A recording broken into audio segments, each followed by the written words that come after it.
안녕하십니까? 국회예산정책 처 추계세 재분석관 김우림입니다. 오늘은 국가재정운용계획 주요 이슈 분석, 복지 및 교육 분야 보고서의 주요 내용에 대해 소개드리겠습니다.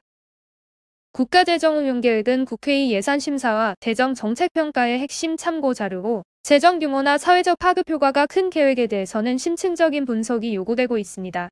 특히 복지 및 교육 분야는 국가 재정에서 높은 비중을 차지하며 의무 지출과 경직성 지출을 다수 포함하고 있어 중요한 분석 대상이라고 할 수 있는데요. 오늘 소개해드릴 보고서는 이러한 복지 및 교육 분야의 중기 재정 운용 방향을 분석하고 국회예산정책처의 전망 결과를 활용하여 계획의 적정성을 살펴본 후 개선 과제를 제시하고 있습니다.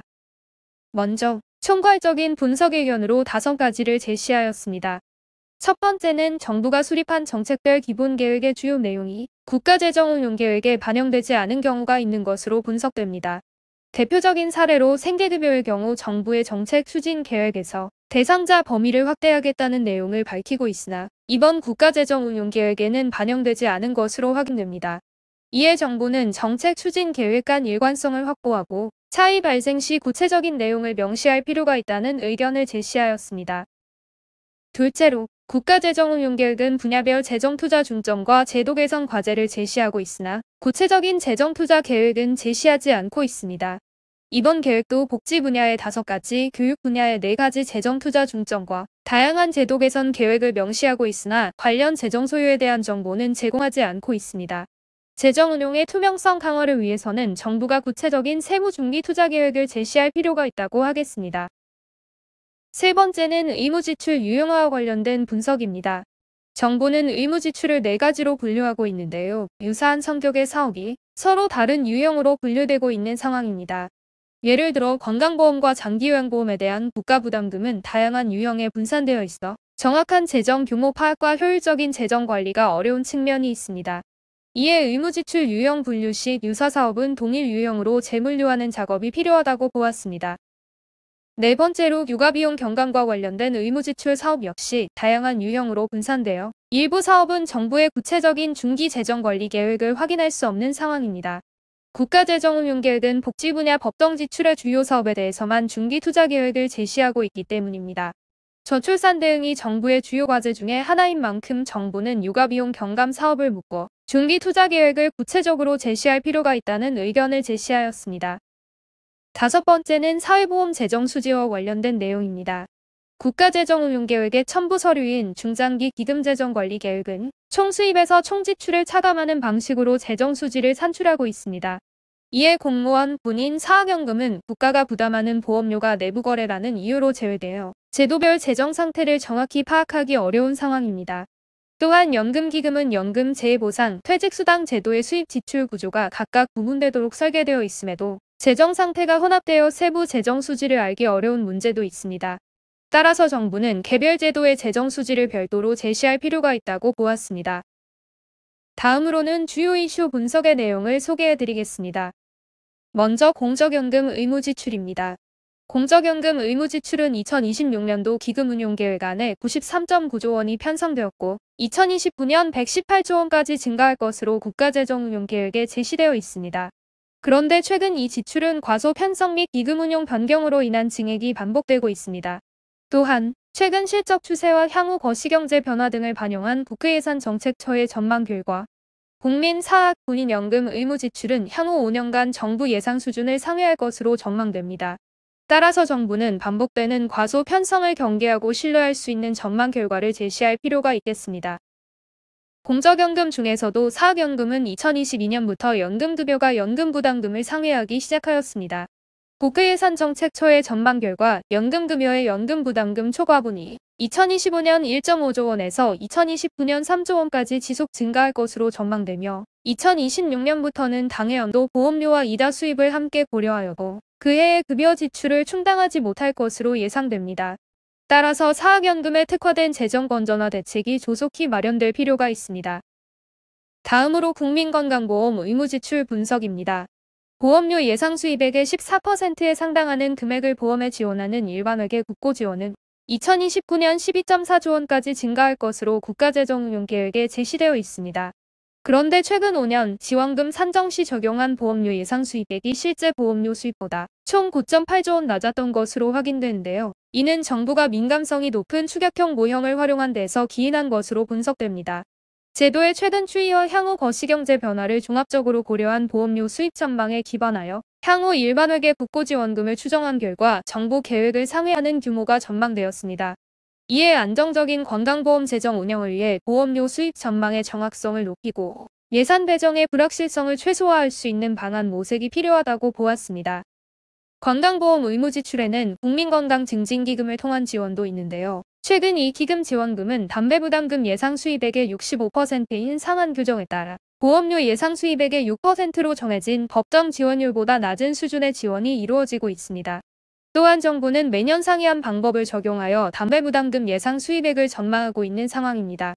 국회예산정책처는 개별 소비세 담배문에서 발생하는 세입이 향후 5년간 증가할 것으로 전망하고 있어 담배부담금 역시 정부 예상 수준을 상회할 가능성이 높다고 분석됩니다. 따라서 정부는 담배부담금 전망 모형을 개선하고 보험의 안정적 재원 확보 방안을 종합적으로 모색할 필요가 있다고 하겠습니다. 다음으로 노인장기요양보험의 의무지출 분석입니다. 국가재정운용계획은 2025년부터 2029년까지 연평균 2.1% 증가할 것으로 예상하고 있는데요. 이는 최근 5년간 지출 증가율인 15.1%를 고려했을 때 낮은 증가율이라고 할 수 있습니다. 특히 국가재정운용계획을 역선한 예상보험 수입은 국가예산정책처의 지출 전망보다 5년 합계 15.5조 원 낮은 수준입니다. 따라서 정부는 보험료 수입 전망의 현실성을 점검하고 지출 수요 확대에 대응할 수 있도록 재정관리 전략을 마련할 필요가 있다는 의견을 제시하였습니다. 다음은 기초생활보장 제도입니다. 먼저 생계급여에 대한 분석인데요. 정부는 2030년까지 대상자를 기준 중위소득 35% 이하로 확대하겠다는 계획을 발표하였지만 국가재정운용계획에는 반영되지 않았습니다. 국가예산정책처가 제도 변경 시 추가 재정 소요를 전망해 본 결과 2027년부터 대상자 범위를 매년 1%포인트씩 상향 조정할 경우 3년간 국비 및 지방미 합산 총 2.4조 원이 2028년부터 대상자 범위를 상향 조정할 경우 2년간 총 1.2조 원의 추가 재정 소요가 발생할 것으로 전망되었습니다. 이러한 점을 감안하여 정부는 대상자 확대가 국가 및 지방자치단체의 재정 부담으로 작용하지 않도록 관련 계획을 체계적으로 수립하여 추진할 필요가 있겠습니다. 다음으로 교육급여를 살펴보면 국가재정운용계획은 2026년부터 2029년까지 1,711억 원의 지출이 유지될 것으로 보고 있습니다. 그러나 최근 교육급여 지출은 단가 상승의 영향으로 과거 5년간 연평균 12.1% 증가하였습니다. 향후 수급자 수 변화와 최근 단가 상승 추이를 반영한 국회예산정책처 전망 결과에서도 2026년 1,722억 원에서 2029년 1,886억 원까지 증가할 것으로 전망되고 있습니다. 따라서 정부는 교육급여에 대한 국가재정운용 계획이 면밀한 추계에 기반하여 수립된 것인지 검토할 필요가 있다고 보았습니다. 다음은 기초연금에 대한 분석입니다. 정부는 부부가맥 제도의 가맥 비율을 단계적으로 축소하겠다는 계획을 밝혔으나 국가재정운용계획이 제시하는 투자계획에는 이 내용이 반영되지 않은 것으로 확인됩니다. 2027년부터 부부가맥 제도를 전면 폐지할 경우 3년간 국비 및 지방비 합산 총 9.3조 원이 2027년부터 단계적으로 폐지할 경우에는 3년간 총 7조 원의 추가 재정 소요가 발생할 것으로 예상되므로 정부는 관련 중기 사업 계획을 조속히 확정하여 이에 따른 재정 소요를 관리할 필요가 있다는 의견입니다. 또한 기초연금은 최근 수급률이 지속 하락하고 불용도 매년 발생하고 있는 상황입니다. 국회예산정책처는 수급률이 2026년부터 최근 4년 평균 수준으로 회복되는 것과 2025년 5월 기준 수급률인 65.8%가 유지되는 것을 각각 가정한 재정 전망을 수행하였습니다. 그 결과 최근 낮아진 수급률이 유지될 경우 5년간 국비 및 지방비 합산 4.6조 원의 추가 불용이 발생할 가능성이 있다는 점을 확인하였습니다. 따라서 정부는 노인의 소득 재산 변화를 면밀히 모니터링하고 수급률 제고를 위한 다양한 노력을 기울일 필요가 있겠습니다. 다음은 교육세 배분 구조 개편에 대한 분석입니다. 현재 교육세는 유치원 누리과정 소요 비용에 먼저 배분되고 나머지가 고등평생교육지원특별회계와 지방교육재정교부금에 분분되고 있습니다. 정부는 2026년부터 교육세 중 금융보험업자 수익금액을 고등평생교육지원특별회계로 배분하고 나머지 중 60%를 신설되는 영유아 특별회계로 나머지 40%를 지방교육재정교부금으로 배분하겠다는 계획을 발표하였습니다. 이는 지방교육재정교부금보다 고등교육과 영유아 지원에 대한 투자를 확대하겠다는 의지를 반영한다고 해석됩니다. 그러나 국회 예산정책처의 전망 결과 지방교육재정교부금은 개편에 따른 큰 변동이 없을 것으로 전망됩니다. 이는 교육세로부터 배분되는 금액보다 내국세 연동분이 더 크기 때문에 발생하는 현상이므로 재원 배분의 적절성에 대한 보다 근본적인 검토가 필요하다고 보았습니다. 고등평생교육지원특별회계 2026년 예산안을 살펴보면 정부는 교육세 세인 예산안 대비 31.8%를 이 회계로 배분하겠다는 계획입니다. 그러나 이는 과거 배분 비중보다도 낮은 규모로 정부가 고등교육 지원을 강화하겠다는 의지를 밝힌 것과는 조금 다른 양상으로 해석되는 측면이 있습니다. 참고로 국회예산정책처는 2026년 교육세 징수 예상액 6.2조 원 중 35.2%인 2.2조 원이 금융보험업자 수익금액이 될 것으로 전망하였습니다. 따라서 정부는 고등교육 재원에 대한 교육세 배분구조 개편의 효과성을 재검토할 필요가 있다는 의견을 제시하였습니다. 기존의 유아교육 지원 특별회계를 확대 개편하는 방식으로 신설될 영유아 특별회계의 경우 정부의 중기재정 계획상 지출이 2026년부터 2029년까지 연평균 5% 증가할 것으로 분석됩니다. 그러나 국회예산정책처의 전망에 따르면 교육세 중 영유아 특별회계로 배분될 금액은 동기간 연평균 1.7% 증가하는 데 그칠 전망입니다. 즉, 정부가 계획하는 지출을 실현시키기 위해서는 교육세에서 배분되는 재원보다 더 큰 규모의 재원이 마련되어야 하는 상황입니다.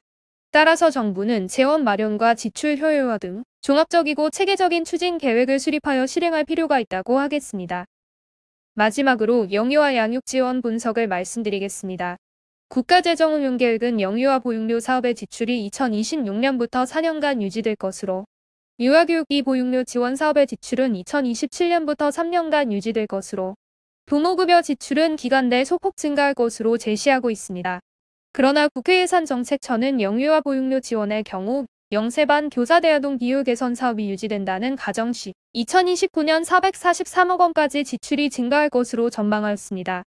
또한 유아교육비 보육료 지원의 경우 연령별 기관별 출원율 추이를 반영한 결과 2029년 265억 원까지 소폭의 감소가 있을 것으로 예상하였습니다. 부모급여는 보육료에 대한 단가 가정을 타 사업과 동일하게 적용할 경우 정부 전망을 하회하는 수준의 지출이 발생할 것으로 예상하였습니다. 이러한 점을 고려하여 정부는 추계의 합리성을 점검하고 연계된 사업에 대한 재정 전망의 정합성을 제고할 필요가 있다는 의견을 제시하였습니다. 오늘 준비한 내용은 여기까지입니다. 보다 자세한 내용은 2025년 10월 31일 발간된 보고서를 참고해 주시기 바랍니다. 감사합니다.